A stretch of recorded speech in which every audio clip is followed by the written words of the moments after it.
Today, DJI announced the DJI RS4 Pro. This is my first time hearing about it, seeing it, and right now I'm currently on the DJI RS3 Pro, which I absolutely love. And with all these gimbals and new technology coming out, I feel like every month, at least that's what it feels like, we're going to really see if it's worth upgrading. Now, NAB is next week. For those who don't know, NAB stands for National American Broadcasting, basically a convention where all these camera companies like Sony, Panasonic, Canon, Fuji, Nikon come together at this convention and they release new products. They talk about the new products they're releasing or just kind of, just come together. So this is kind of the first look of the RS4 Pro. I'm curious to know what changes they made on this. And we're going to watch the intro video first, then we're going to dive into the specs, the features of this new gimbal. So let's go ahead and watch it right now.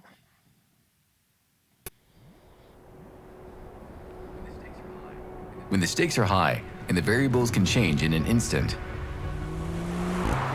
one ecosystem of products is expertly built to handle any production. Introducing DJI RS4 and DJI RS4 Pro. Two state-of-the-art stabilization platforms that integrate seamlessly into any workflow. The RS4 brings efficiency to new levels. Both stabilizers now feature second-generation native vertical shooting for social content with maximized resolution. Setups are quicker and more secure, with improved axis locks featuring smaller gaps and a new retractable placement guide.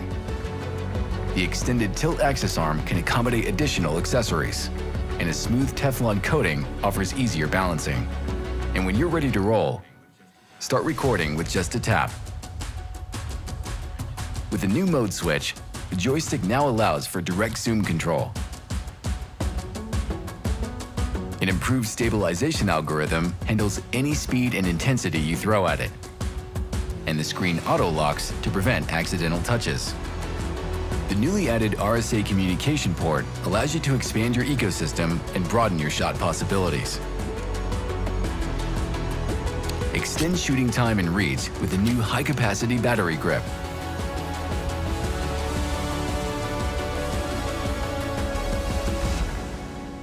And when you're ready to go pro,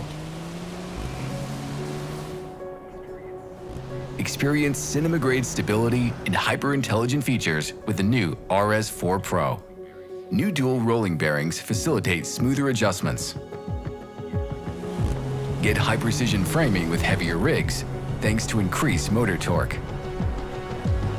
The new car mount mode optimizes stabilization based on vehicle vibrations, enabling steady capture. Seamlessly connect to DJI Pro ecosystem accessories to achieve integrated video transmission, precision focusing, and intuitive remote gimbal control with DJI Master Wheels and more. With up to 2 DJI Focus Pro motors, cinematographers can now control focus and zoom simultaneously. That's pretty cool. From sweeping landscapes to tighter and more intimate narrative scenes, RS4 Pro is uniquely equipped. Expand your toolkit and creative possibilities by adding autofocus to manual lenses with the new Focus Pro LiDAR and motor. This upgraded LiDAR system leverages advanced AI algorithms for our most accurate subject tracking yet, steadily maintaining focus and framing. The Focus Pro hand unit supports one-button linking for lightning-quick use, and intuitive focus, iris, and zoom control from extended ranges. The hand unit's magnetic damping offers adjustable tactile feedback for delicate focus pull. With multiple RSA ports, third-party accessory options for RS4 and RS4 Pro are expanded for increased modularity to tailor to every project.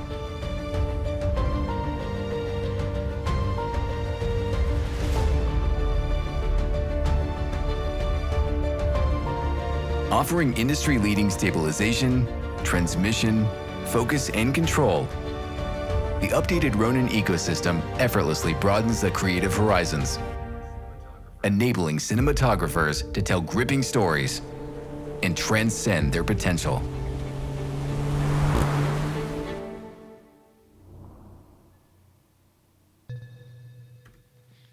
Wow, that's pretty cool. Interesting. Okay. So it looks like they actually came out with a few changes from the RS3 Pro. I can definitely tell that they're gearing more towards actual filmmakers using this on set with the LiDAR system, the focus system, manual lenses, cinema lenses, all that sorts of stuff. Payload may be a little higher with 10 pounds on the RS4 Pro. Better stabilization for the car mount. I think that's pretty cool. And now vertical shooting. Because I think with the RS3 Pro, I ended up having to buy this mount right here, which you have to take off and add on the horizontal plate, which I think is pretty cool. I felt like they should have added that on the RS3 Pro with vertical shooting, but you know how companies are. They have to, add it on later, so it makes you want to upgrade. Okay. That's pretty cool. Now, I don't really know if it's worth upgrading, in my opinion. I definitely think that there's a lot of cool features added onto the RS4 Pro, but I don't know if it's worth upgrading if you have the RS3 Pro. Unless like you use a lot of focus systems, stuff like that, I think that might be worth the upgrade. But for somebody who is a solo independent filmmaker that just like does a lot of run and gun type of filmmaking, I don't really think that this is necessary. Unless you're planning on using any cinema lenses, I think being able to zoom and autofocus with just this alone, that could be cool. But if you're highly dependent on just, G mount lenses or EF mount lenses where your camera does great autofocus, I don't really know if it's worth the upgrade, in my opinion. So I'm on the website right now. So it's carbon fiber axis arms, RS4 Pro boast, 10 pounds, payload capacity. That's pretty cool. Adding more weight, so you can add more heavier cameras. I already thought the RS3 Pro did, an amazing job with the payload capacity. I've seen people mounting FX6s, Komodos on the RS3 Pro, but I guess now you can add more weight. The roll axis now has dual rolling bearings, making easier adjustments for mounting the camera and balancing. I think the RS3 Pro already had a good balancing system, and them announcing, I think, closer spaces, auto locking system that was already on the RS3 Pro, Bluetooth enabled. You can record with, the back of the Ronin RS3 Pro. That was already enabled. I didn't really think the RS3 Pro really had any flaws. In my opinion, I think that the RS3 Pro did a phenomenal job at everything I wanted in a gimbal. So it's going to take a lot for me to upgrade to RS4 Pro. Let me know your thoughts in the comment section below. I'm curious to hear what your guys' thoughts on it are, because I might be missing a lot of things. This is my first time seeing the RS4 Pro, hearing about it. I just know they announced it earlier today, so I'm curious. Okay, when switching cameras or lenses, a fine-tuning knob on the tilt axis allows you to move the camera forward or backwards, achieving precise. Okay, that's pretty cool. I feel like they already had that, though. The upper quick-release plate has added an adjustable placement guide to prevent the camera from loosening or shifting. I think they already had that, too, on the RS3 Pro. At least it was pretty good. Maybe they made it better. I don't know. OLED touchscreen. Auto lock feature. Okay, that's pretty cool. The OLED touchscreen is pretty cool. Just so that way, when you're operating the gimbal, your finger touches the screen, might throw something off. Now they have the auto lock feature. But to me, I never really had any problems with the OLED touchscreen. I thought it was phenomenal. I think the reactive time on the OLED touchscreen is fast. I think it's, there hasn't been any lag or any sort of, loss in signal, glitches or nothing like that. So I think they did a pretty good job on the 3. But, you know, if you had any problems with that, then it's cool they added that.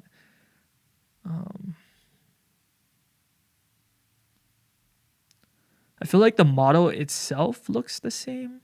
Like there isn't really much changes to like how it looks. You know, they have the carbon fiber, you know, body, and then they have the handle looks the same, and the little tripod mount at the bottom looks the same. I think the RS3 Pro just feels great. Like I think they knocked it out of the park with this model. So I think that they're kind of keeping the standard of this model. I don't really think they're making any adjustments to the form factor or to the look of it, just because I think it looks great. I think it performs well, you know. So I don't know really if it's worth upgrading. RS4 Pro features a 20% increase in motor torque across 3 axes, offering greater power redundancy once balanced. And this ensures that the gimbal remains responsive and accurate in its tracking movements, even with heavier cameras. That's pretty cool. The LiDAR focusing to me was always pretty cool, especially if you operate solo and you don't have a first AC to help pull focus. I think that's pretty cool. Now you're able to use cinema lenses and have autofocus. And I think the LiDAR was pretty good, or not pretty good. Is pretty good. I think that, you know, I've seen videos of people even in low light situations where the autofocus has been phenomenal, but I guess it is now better, which to me is really cool. I've never tried it myself, so I can't really speak on it. So comment down below if you've tried it and let me know your thoughts on it. I'm really curious to hear about it. The collar mount vibration is pretty cool. I think that is awesome because especially when you're driving super quick, just having more stabilization in that sense could be better. I think that's pretty cool. Dual motors on the autofocus ring, or not motors. Oh yeah, there is. Dual focus and zoom motors for elevated performance. That's pretty cool.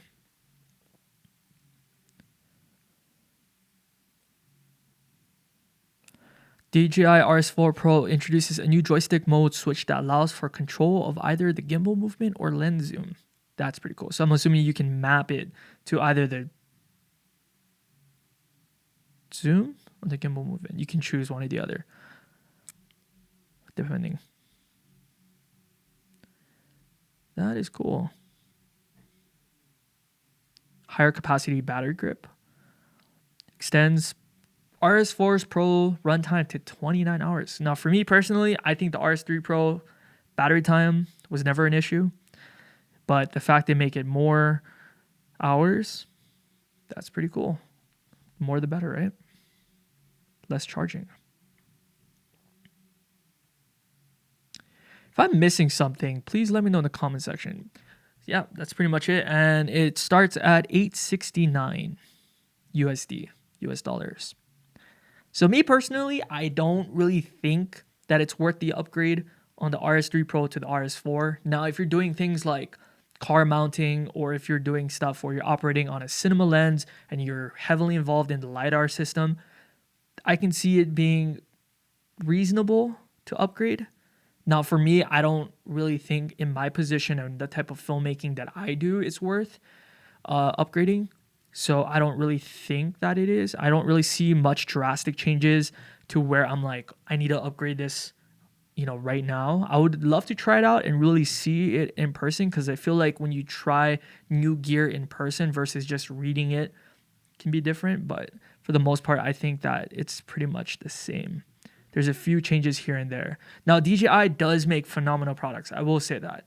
For the longest time, I've owned multiple of their products, like the Osmo, the gimbal for the phone. I've owned the RS3 Pro. I've owned the DJI Mavics, the drones, and I think that they crush it out of the park. So I wouldn't be surprised if I actually tried and I'm like, wow, this is amazing. But for the most part, I am reading this and I will have to say, it doesn't really make me want to buy it. But, you know, I'm going to have to try it before I say that. So let me know in the comment section what your guys' thoughts on it are. You know, I'm sure that they're working on something big for the RS5 Pro maybe next year. I would love to see some changes that I would actually implement to an independent filmmaker that would make me want to buy it. But for the most part, I think that, you know, it seems pretty niche with this RS4 Pro. It doesn't seem like something where people are going to go crazy over. Like I said, unless you work with manual lenses or do a car mounting or, because I think a lot of the features that they're offering sort of look the same, or at least to me it is, but I could be wrong. So please let me know. But yeah, that's pretty much it. I'm going to go to NAB next week here in Las Vegas, and I'm going to have to try it out for myself and really make another video talking about it and let you guys know if it's worth purchasing. But if you have any thoughts that I maybe missed, please let me know in the comment section below. If you enjoy the video, hit the subscribe, like the video, and comment down below. I'm curious. So I'll see you guys in the next video. Peace.